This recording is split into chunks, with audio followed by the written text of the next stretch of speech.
BKT की जनता से मिलकर उनकी समस्याओं और आवश्यकताओं को जानकर यह प्रतिज्ञा पत्र तैयार किया गया है। आपको बता दें कि ललन कुमार ने कहा है कि युवा, महिला, किसान सहित सभी वर्गों का ध्यान इस प्रतिज्ञा पत्र में रखा गया है। लखनऊ बख्शी का तालाब 10 फरवरी 2022 उत्तर प्रदेश कांग्रेस कमेटी के मीडिया एवं कम्युनिकेशन विभाग के संयोजक तथा लखनऊ की बख्शी का तालाब 169 विधानसभा में कांग्रेस के प्रत्याशी ललन कुमार ने बीकेटी स्थित कार्यालय पर आज आगामी चुनाव के लिए घोषणा पत्र प्रतिज्ञा पत्र लॉन्च किया है। प्रेस वार्ता करते हुए ललन कुमार ने बताया है कि बीकेटी की जनता से मिलकर उनकी समस्याओं और आवश्यकताओं को जानकर ये प्रतिज्ञा पत्र तैयार किया गया है। युवा, महिला, किसान सहित सभी वर्गों का ध्यान इस प्रतिज्ञा पत्र में रखा गया है। ये प्रतिज्ञा पत्र बीकेटी विधानसभा के बहुमुखी विकास हेतु समर्पित है। बीकेटी की तस्वीर बदलने वाला है ये प्रतिज्ञा पत्र। गाँव के चौक चौराहों व सीसीटीवी, वाईफाई एवं सोलर लाइट्स स्मार्ट बनाना है।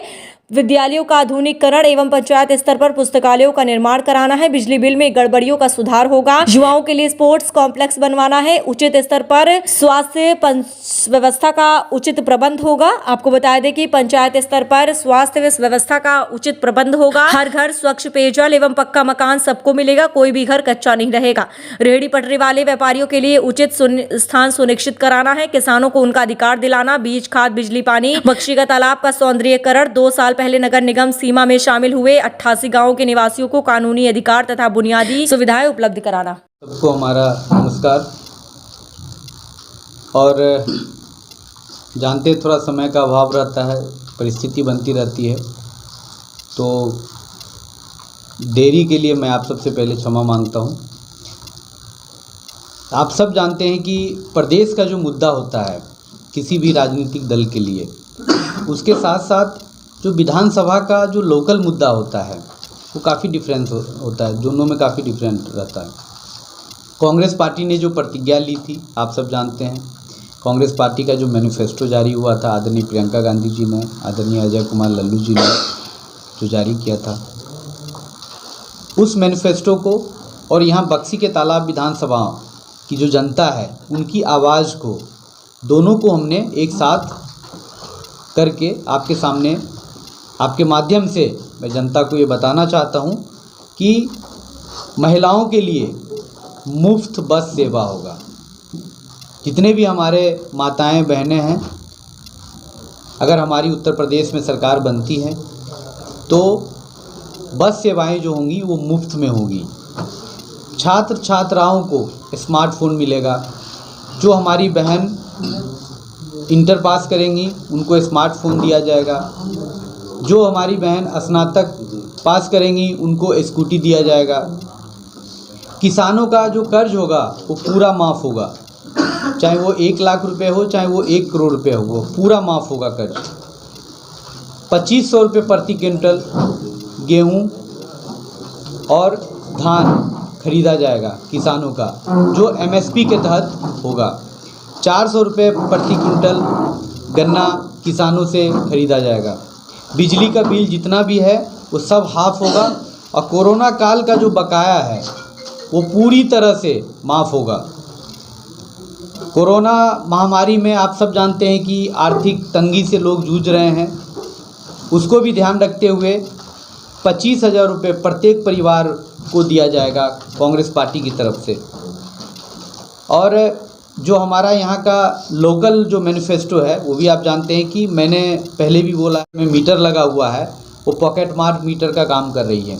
भारतीय जनता पार्टी ने जनता के जेब से चोरी करने के लिए एक इनका माध्यम ये भी है कि पॉकेट मार मीटर इन लोगों ने लगा रखा है। इसका शुद्धिकरण करेंगे, चाहे वो बिजली के मीटर बदलने पड़े, चाहे हमें उसका सही कराना पड़े, इस पर भी हम लोग ध्यान रखेंगे।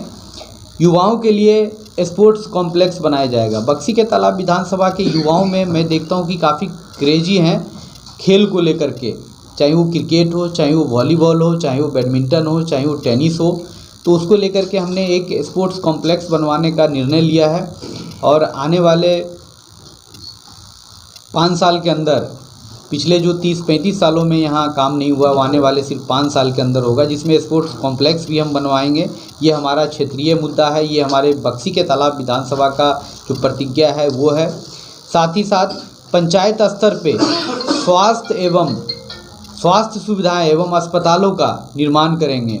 अभी आप देख रहे होंगे जो CSC केंद्र है उसकी हालात क्या है, आप सब बेहतर तरीके से जानते हैं कि जो CSC केंद्र बने हुए हैं उसमें ताला लटके हुए हैं, उसमें डॉक्टर नहीं रहते हैं, वहाँ पे जो स्टाफ होने चाहिए वो नहीं रहते हैं। कुछ लोग बीमार पड़ते हैं तो उनको लखनऊ जाना पड़ता है, KGMC PGI का चक्कर लगाना पड़ता है, जिसमें लंबी लंबी लाइनें लगी रहती है। तो पंचायत स्तर पे हमने स्वास्थ्य सुविधाओं को और शिक्षा के क्षेत्र में जो शिक्षा का मंदिर होगा उसका निर्माण करेंगे। हर घर स्वच्छ पेयजल का निर्माण होगा। ऐसा नहीं कि अभी मैं कई गांव में जाता हूं तो 25 घर, 30 घर, 40 घर या 10 घर मिलकर के एक हैंडपंप लगे हुए हैं। उसमें भी कई हैंडपंप तो हमने लगवाए हैं।